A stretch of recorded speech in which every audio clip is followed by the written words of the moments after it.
Hello po, I'm Mark Miraran. And originally, 28 minutes po itong video and itinamlapse ko na lang po para ma-summary. In this C++ exercise about po sa blood donation compatibility. Here, C++ header po. In this activity, wala naman pong na-involved na mga numbers. So, ang gagamitin po natin is string kasi A types po ng mga dugo yung kailangan. So, string po yung gagamitin natin. So, only letters lang po.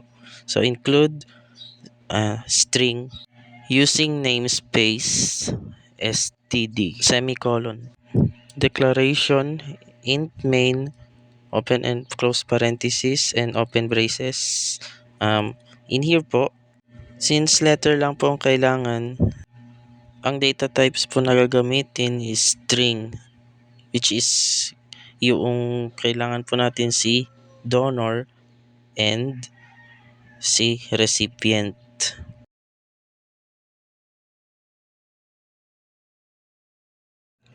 In the instruction, gagamit daw po kami ng ternary operator and if statement. In here said, display whether the donor and recipient are compatible. So, ibig sabihin whether, which is true or false po siya. Kaya, meaning gagamitin po natin is bool.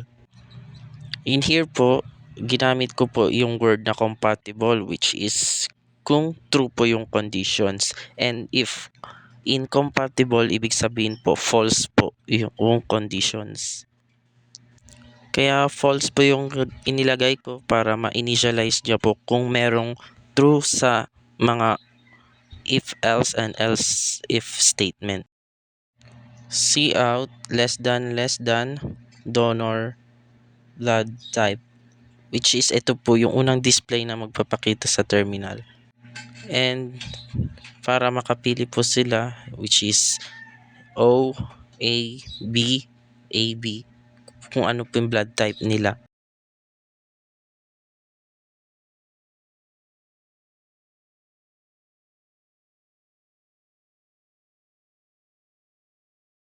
And C-in naman, ito yung value na i-enter ng donor dun sa Cout. Kung anong blood type yung donor. Another Cout naman po for recipient kung anong blood type. Kung type O, type A, type B, type AB.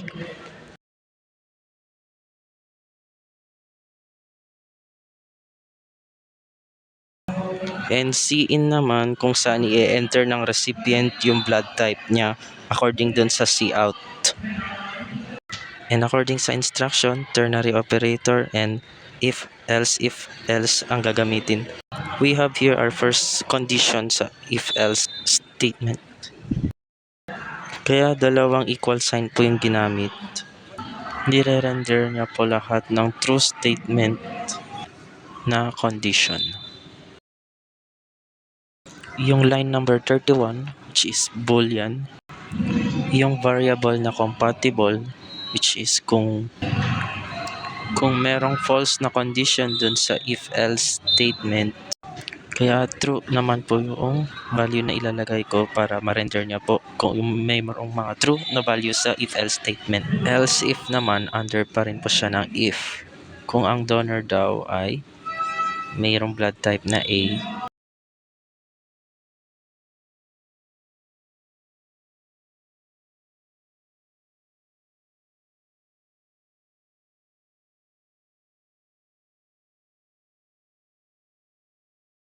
ang gagamitin ko ng pang relational operators yung dalawang ampersand, which is magko-combine po ko ng another conditions yung recipient kasi another condition po siya dun sa else if.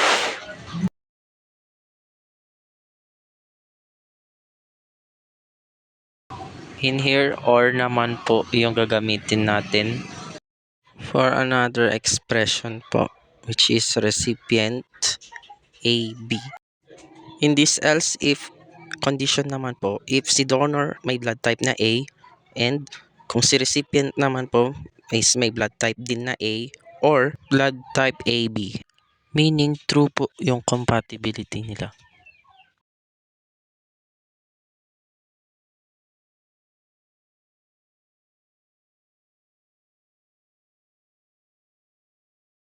And another else if condition, if si donor may blood type B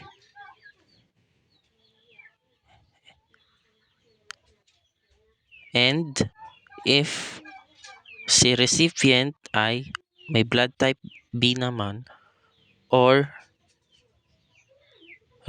another if may blood type AB which is compatible po siya. And under pa rin po siya ng if donor is equals to blood type O. And another else if naman, if si donor ay merong blood type AB and si recipient naman po which is AB din. Also, compatible din po siya dahil parehong AB and AB. So, itong tatlong else if po natin na condition is under po siya ng if natin na statement. And also, itong else statement po natin which is if lahat ng else if statement ay wala po doon sa if the donor is equals to blood type O, meaning false po. Ibig sabihin wala po sa mga else if natin na conditions ay true. Next year po gagamit na po tayo ng ternary operators which is yung question mark and colon. So, C out is less than. Kung sa expression 1 is true, yun po yung ginamit kong variable kanina dun sa boolean. Kung lahat po ng if else conditions ay true, expression 2 will be true which is compatible.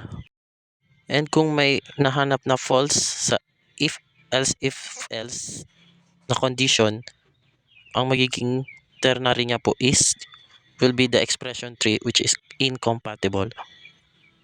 And overall, tinatry ko po lahat yung compatibility ng blood donor. Kung magmamatch po ba sa recipient.